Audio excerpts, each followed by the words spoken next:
Hi guys, how are you? Thank you to coming to my channel today. And I hope you're here because of that thumbnail, Bitcoin. Yes, as you know, my channel is liedyMc. I'm like a box of chocolates. You never know what you're going to get. And today you're going to get my son-in-law.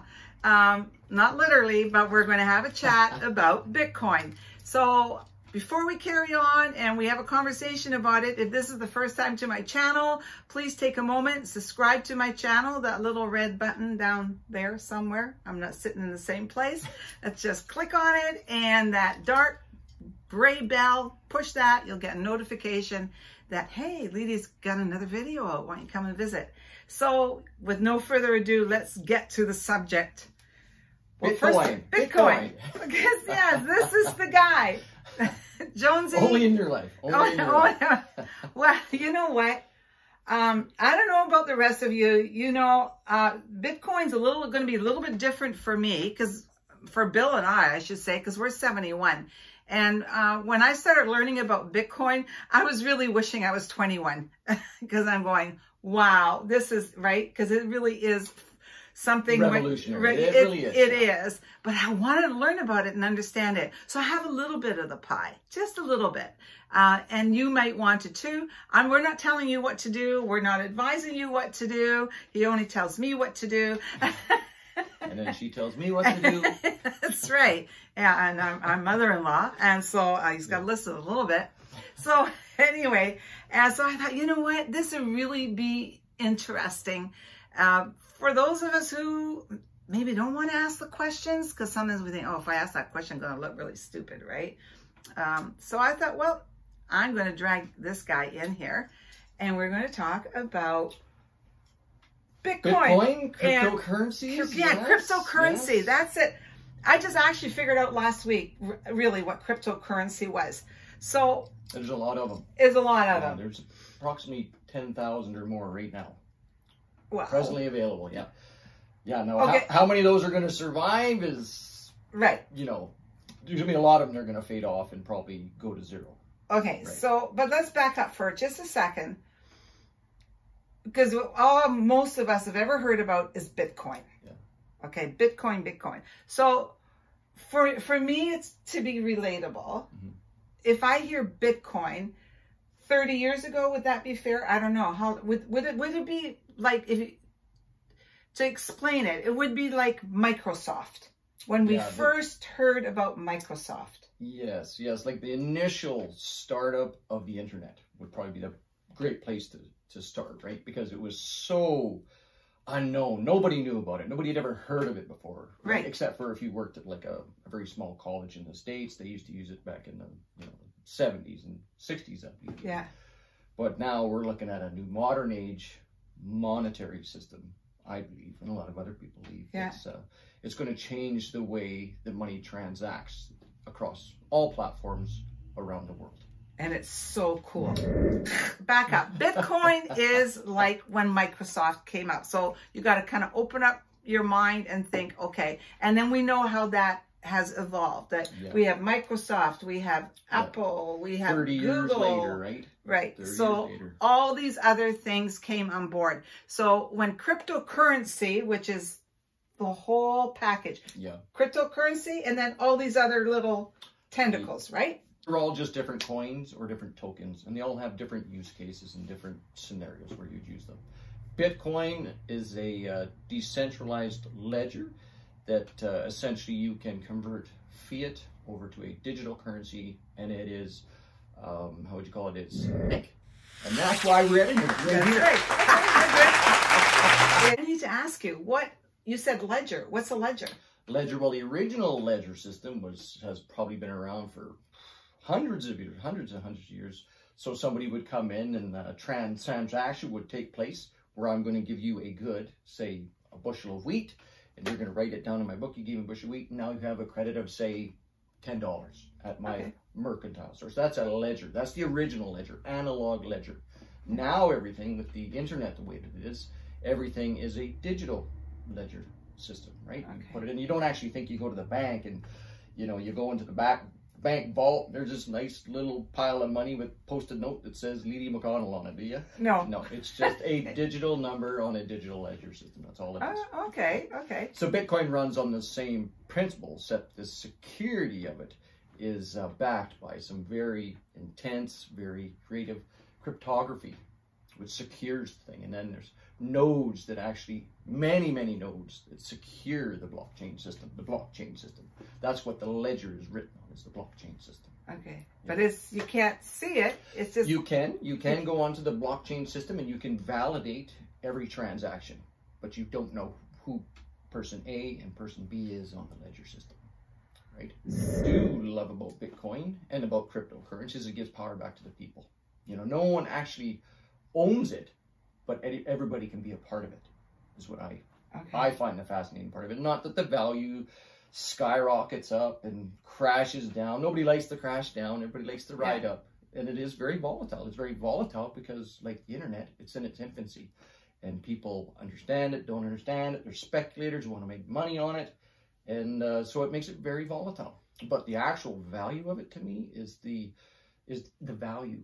The value that this is going to give us in the future is if you can take your fiat and put it onto this system and it becomes digital, and then the government cannot manipulate it. They can't just print $60 billion and devalue your currency every day. It's going to be more secure. It's just going to take time. It's just going to take time. And I guess we don't feel secure because feels like it's like a never land type thing. Because you can't hold it either, right? You can't touch it or whatever. You guys remember, I don't know, I'll put a link. Oh, I don't want to link because I just mentioned it, but I bought my little Ledger wallet. Yeah, that's right, the hardware wallet. I was teaching you guys, right? I said, oh, it's not a Coach wallet. It's not, it was the make that I bought. Ledger? A Ledger, it was a Ledger. That was the make. Trezor, there's a bunch of them that make them. Yeah, I haven't used it yet, but that's down the road. We're going to talk about that.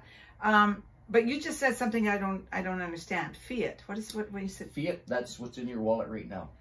Oh. Canadian dollar, US dollar, rand. You pick it. It's fiat currency. Fiat currency essentially is something that can be manipulated by any government around the world. Whereas the great thing about Bitcoin is they can't manipulate it, right? Yes, I believe that in the future it will be heavily regulated, right? As it needs to be. Every other asset we have, digital or otherwise, has been regulated throughout time. Gold, silver, right? Stocks, bonds, it's all been regulated. So to think that Bitcoin won't be regulated is to be a little naive. Well, you know, when you talk about regulated and stuff, like, I don't know about you guys if you read it, but about 3 weeks ago, a month ago, Elon Musk, you know, he put out this big thing that, you know, he bought all this Bitcoin and of course, because everybody thinks he's the guru of everything, which, I mean, I think he's very bright, but I do not think he, you know, I almost feel like he was trying to control that whole situation a little bit. And I've been telling people, oh my gosh, like, because it went up and now Bitcoin's come right back down. Probably where he wields a lot of power with his words, right? Yeah. So it's a little annoying. So I don't listen to him anymore. That's right, and it's one man's opinion. Yeah, and I think that had a backstory that a lot of people didn't get to see. I'm sure that he is subsidized for a lot of his companies, so by very big players, and they stepped in and said, you know, this is probably not something you should get behind right now. Yeah. And then he probably backed off just of retracted because it didn't take long. Yeah. Right? It didn't take long. Because that's the conversation we're having, because that's a wonderful thing about Bitcoin or any kind of coin out there that's cryptocurrency, is that it's actually not controlled by one. The wonderful thing about Bitcoin is that no one owns it, but anybody can join it. That's the stellar part of it that I think will really take traction to millennials. You know, anybody my age and younger is really going to grasp to this, right? The Robin Hood. So when Elon Musk makes a statement like that, he doesn't own it, he doesn't control it. It's like people can react to what he said and say, oh, he's got all that money, so I'm jumping on. That's right, Or just like Dogecoin. You've heard of Dogecoin? Yeah. Which is what they call a meme coin, which means it really doesn't have a lot of value, a lot of intrinsic value other than, you know, Elon Musk says he's going to accept it on his first shot up to the moon. Right. So I'm like, so somebody thinks there's value to it, but it has an unlimited amount of coins or tokens. So, I mean, you can inflate it forever, right? So it's not something that I would invest in, but there's a vast universe of coins and tokens out there. Okay, so let's just back up here, because you just triggered something that you explained to me about Bitcoin, that there is not an unlimited amount of Bitcoin. That's correct. And that's what makes it so scarce. Scarce. As all assets, the ideal situation for assets is you want them to be scarce, and you don't want them so you can replicate them. Right? You don't want them so that somebody can fake them. So the beautiful thing about Bitcoin is there's only ever going to be 21 million Bitcoins created. And each Bitcoin can be broken down into 100 million Satoshis. So at present, one Satoshi is probably worth about a 1/1000th of a penny. That's it, right?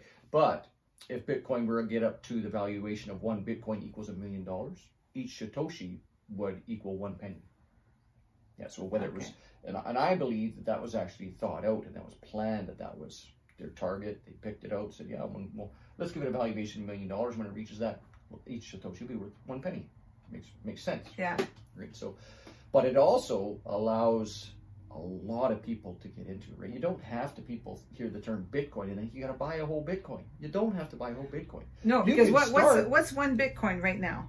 Oh, I don't know, $43,000 Canadian. $43,000 Canadian. Yeah, we're talking Canadian. 35, 36 American. US. But you can buy it anywhere in the world. You can buy it any time of the day, 24/7, 365 days a year. You can trade it, buy it, hodl it.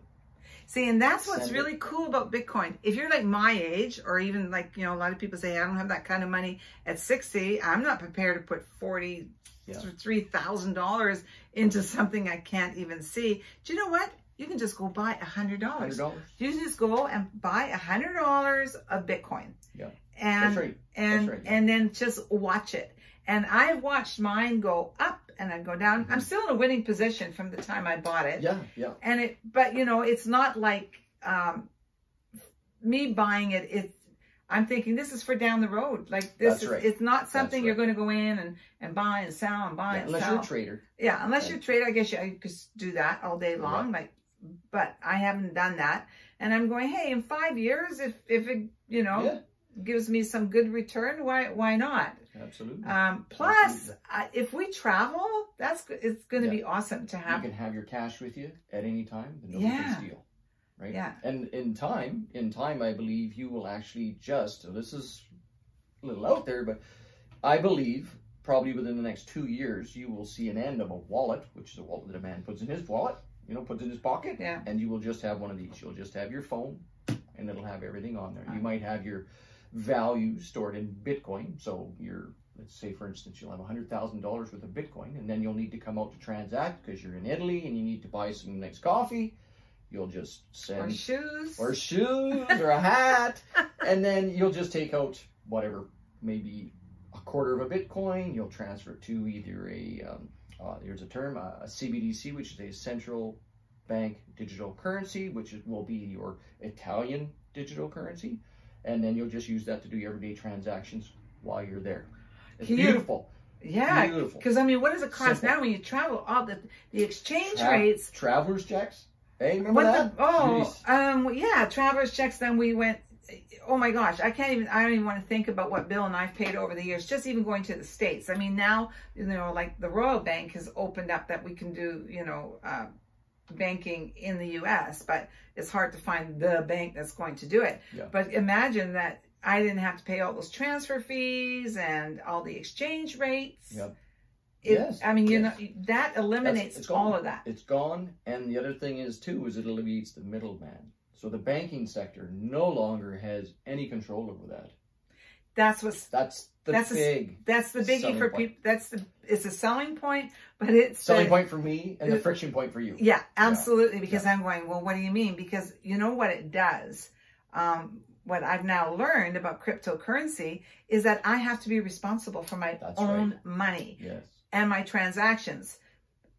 So that gives me the advantage that I'm not paying somebody. Yeah. I'm not giving my money to somebody like the bank and they get to use my money to loan out to people and mortgages, and they make all this money. And then if I'm lucky, I get 1.5% on my money. I'd say you're very lucky if you get 1.5%. 0.5%. I'm thinking you get about 0.5%. That's more realistic. Yeah. There you go. So that eliminates that. So this is huge. Yeah, and I believe that's another friction point with people. If you told people tomorrow you're 100% responsible for your money, what do you think the answer would be? I'd say probably 90% of the population would panic. They absolutely panic because they don't have the financial literacy and the control, personal control onto how to just keep a calm head, you know, allocate your funds, you know, and the financial literacy is not there in the general public. That's the honest truth. It's just not there. Not there. Right? It's not there. It's not being taught to our kids, and that is a very large rabbit hole, which we don't want to go down. No, because because this is what I'm thinking. Okay, like for me, I think I could still do this. Like I'm like I said, bought a ledger. I figure out when we're going to do a video on that, why you would have a ledger, what you're going to, what it would do, like a little more in depth. But it would be like Bill would never be able to participate in something like this because if you're not at all, tech savvy, tech savvy, digital, like doing all that, this is not going to work for you. It can be done though. Can it? You remember me? I'm not a very tech savvy person, and you got to learn. The nice thing about it is you get to do two things. You get to learn, and as you're learning, you could potentially make money learning. Yeah. Right? You could lose money learning, but at least you're getting some knowledge, and this knowledge will be useful in the future. It will. Yeah. We're not going to regress back to the pen and paper. We're only going to get to the point where pretty soon you're just going to have a pair of glasses on. You'll see somebody across the street. It'll give you facial recognition, and boom. Yeah. I mean, this is the way the world's going. It's already. We're not going back. We're going forward. Yeah. Right. Yeah. And that's amazing. So, and to that point, whereas if you were to know you were going to go on a vacation, you could set up your account. You'd have your thing. You transfer over your Italian. I don't know what their currency is off the top of my head, but you could just transfer it over into the wallet, so it's already set up, and then when you get there, you can just start using it. You'll take the QR code, take a picture of it, send it, receive it. Yeah, it's all done. So it can be done. It can be done, right? It's not something. It's not one of those things. Oh my God, it can be done.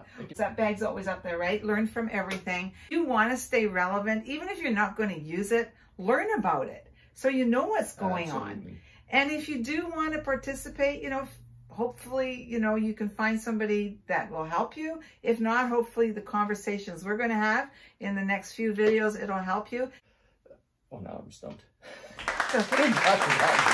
Yeah, I would say for the beginner, you're probably going to, usually everybody starts in the same way.